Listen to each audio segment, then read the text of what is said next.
Ito na siya. So, kinaberan ko muna. Go ahead. Open it, mahal. I need somebody who can love me in my worst. No, I'm not perfect, but Yan, so kumusta naman ang lahat? Happy Friday! Malapit na mag-Sabado, malapit na mag-weekend. So sa mga nag-work dyan, kapit lang, malapit na mag-rest day or mag-day off. At sa mga estudyante, malapit na rin mawala ng school dahil Saturday na bukas. Pero, yun na nga, yung video natin for today ay gagawan ko ng napaka-espesyal na dinner si Ian. Yan. So, sa mga return na subscribers namin, thank you so much. And sa mga new subscribers naman, welcome to our YouTube channel. So, magsa 3 years na kaming kasal ni Ian. Kinasal kami ng 2022. At wala pa kaming baby. Wala pa kaming anak. So, hindi pa siya binibigay ni God. And, though nagtitry naman kami, but we're patiently waiting for that. At yun na nga. So, meron ako nakita na picture or na post sa Instagram nung nakarang araw. At na-inspire ako kasi, na-inspire ako kasi, since wala pa kami anak, baka ito yung kailangan na kainin ni Ian para magkaanak na kami. So, una, ang gagawin ko ay, piprituhan ko siya ng dilis. Ayan. Dilis, nabili namin sa Seafood City. Seafood City, yan yung supermarket ng mga Pinoy dito sa Amerika. Seafood City. At nilagaan ko na rin siya ng, tada! 2 itlog. So, yan. Samahan nyo ako, guys. At iprito na natin tong dilis. So, iprito na natin yung dilis na ipapakain natin kay Ian. Not sure, guys. Siyempre sa Seafood City ko lang naman namin to binili. So, medyo malambot siya. Hindi ko alam kung bakit. Oh my. Ang hirap na iprito, guys. Nagkakandalasog-lasog siya.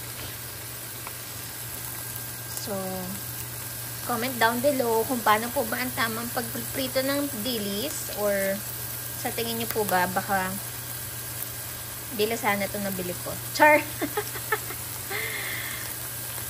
Kasalanan din ng Seafood City if ever bilasan na talaga to. Oh my gosh. I really tried my best na magluto. One fact about me, hindi ako ganun kagalingan magluto.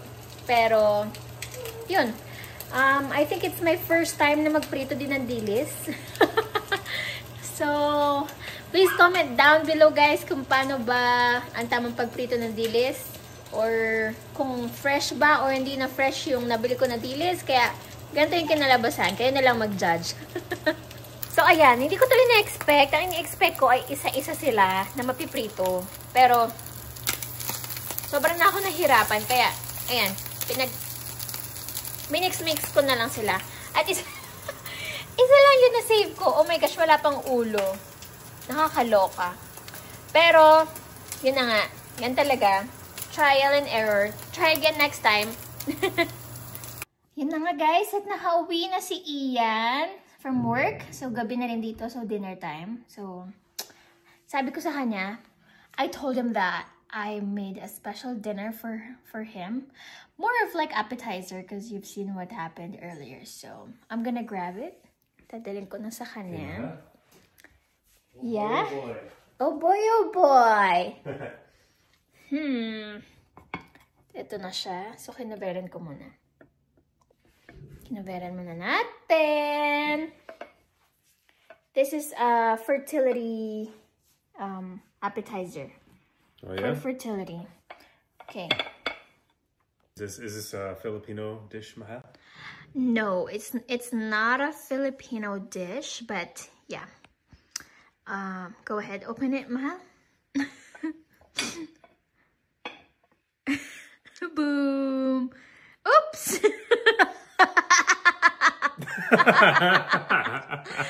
So, what do we have there? Looks like we got a little swimmer there going inside this egg here.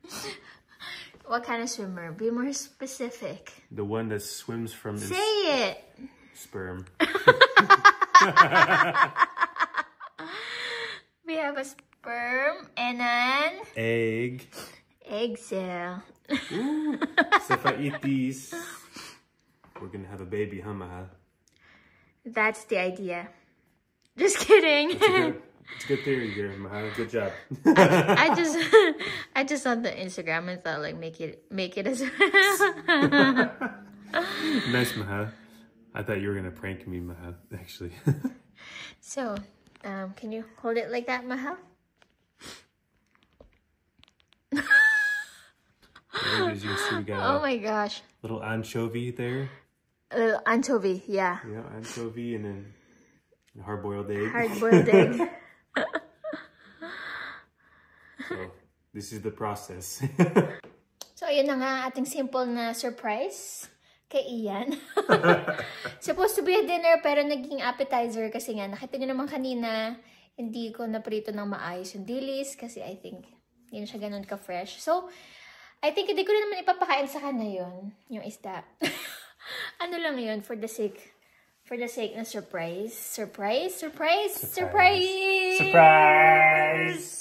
So, that's it for today. Guys, thank you so much for watching our videos, our vlogs. I know na we just got back, you know, kaka-upload lang namin ulit. So, medyo sisipagan na namin mag-upload ulit. At yan, any message, Mahal? Yeah, guys, thank you guys for watching our videos and supporting us even when we were away for a couple of years on YouTube. Thank you for sticking with us throughout these years. We've been on YouTube and your continual support. We always appreciate it too. And for those who are new here, thank you for watching our videos and giving us a chance. Yeah, so from our... See you again, guys.